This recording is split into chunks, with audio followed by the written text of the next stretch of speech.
would push back, arguing, no, this hadith here is unreliable. For example, Muhammad says in Sahih Muslim that he has come to expel the Jews and Christians from the Arabian Peninsula and will not leave any but Muslims.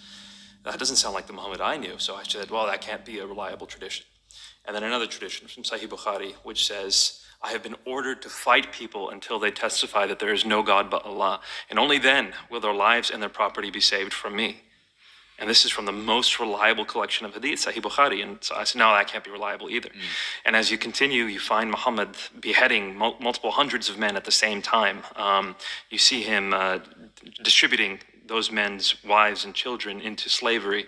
You see him torturing people for money. You see him, all these atrocities within Muhammad's life, and not always in defensive battles by any means, offensively as well. And so, after trying to dismiss many of these traditions, I said, well, let me piece together what's going on here, because if I dismiss all of these violent traditions, then I am basically dismissing the foundations of Islam. This is where I get my picture of Muhammad from. So looking just at the sources, what is the story? How do I reconstruct what Muhammad's life is like? And what you find when you do that, because there certainly are peaceful passages in the Quran. We can't ignore that. Like chapter 2, verse 256 of the Quran, which says there is no compulsion in religion. And those are often the ones that are quoted in those response are often to, the ones, to people. Chapter 109, which says, those of you who disbelieve, believe whatever you want and let us believe what we want. Fairly peaceful. One of the ones that's I can't say this without laughing a bit, but so abused, is chapter 5, verse 32 of the Quran, which says, if you kill one person, it says if you kill all of mankind. And if you save a life, it says if you save all of mankind. When you start understanding the context, though, you realize that this is not the ultimate message of Islam. For example, that one verse, chapter 5, verse 32 of the Quran, says, the first part of that verse is, it was told to the Jews.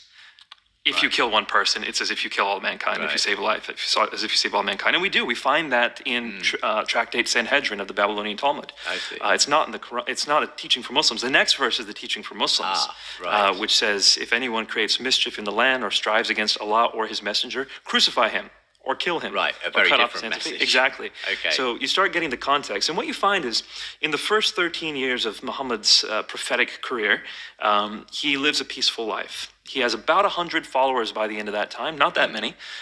Certainly doesn't have a fighting force. Most of these people are of humble means, and he doesn't fight during that time.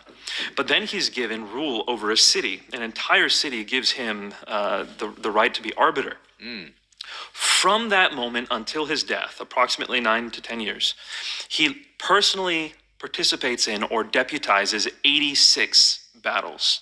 Right. So that's an average of 9+ battles a year. And they culminate in intensity until the moment he dies. Chapter 9 of the Quran is the last major chapter of the Quran to have been composed, and it is the most expansively violent. This is the one that starts off by saying, this is a disavowal of all the treaties we have with polytheists. Chapter 9, verse 5, slay the infidels wherever you find them, lay siege to them, take them captive. Chapter 9, verse 29, fight the Jews and Christians until they pay you the poll tax and they feel subdued. Why? Chapter 9, verse 33, Islam has been made to prevail over every religion.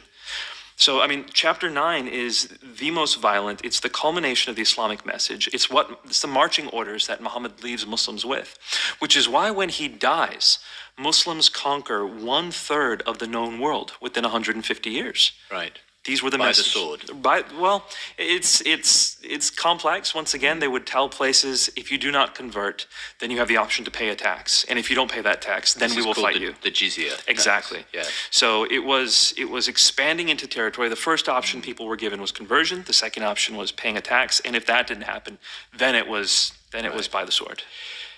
And do you basically see this as effectively the modus operandi of groups like ISIS today?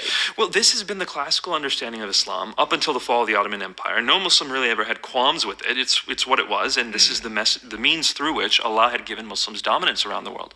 And it wasn't until Muslims had to as a culture, flip the script and start playing the defensive, the victim card, which they hadn't done before. So, for example, the Crusades. Many Muslims will point to the Crusades now and say, this is another example of Christian sort of superiority complex and trying to keep us down and oppressing us.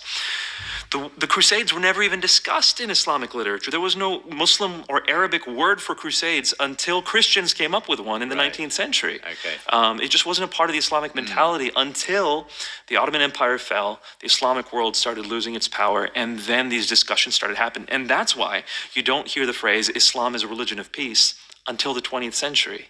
That simply wasn't a phrase. It was never then. said. It was never thought. That wasn't the way Muslims had thought up until that time.